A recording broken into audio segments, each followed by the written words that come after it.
when Alaska became a state in the Statehood Act, we were guaranteed 90% of the revenues from oil and gas exploration on federal land.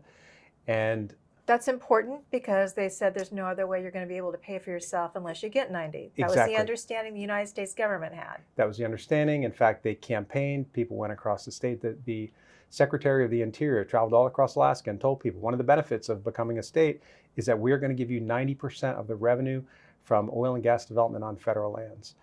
And so, as you know, the Tax Cuts Act passed several years ago, and in that, they modified the Statehood Act to say, we're not going to give you 90%, we're only going to give you 50%. Which actually at the time, people were like, we'll take the 50 because we've only been getting 10. It's not like we're going from 90 to 50. In reality, it was a step up, but it's still violating the Statehood Act. It's violating the Statehood Act, and it's a huge amount of money. The leases are going to be going out soon, and the projections are that this will cost the state of Alaska, that difference between 50 and 90%, is $880 million. And that's even before oil starts flowing. Once oil starts flowing, it's potentially hundreds of millions of dollars per year that we'll be losing out on. It's pretty crazy. It's a lot of money. And at this point in time where we're having a hard time balancing our budget, $1.5 billion deficit's going out into the future, we could certainly use another $880 million.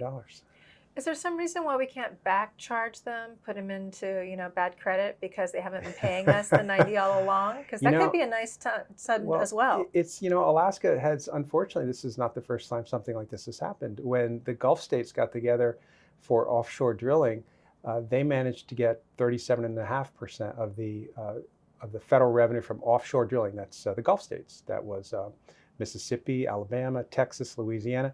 Alaska, we got nothing. And if you remember, a couple of years ago, you had a $2 billion lease sale out in the Beaufort and Chukchi Seas. If we had gotten 37.5% of that, which we should have, which every other state in the Gulf got, that would have been an enormous amount of money, hundreds of millions of dollars to the state of Alaska that we lost out on. So, it's time for Alaska to remind the federal government, look, we had an agreement. This was part of the deal under which we became a state.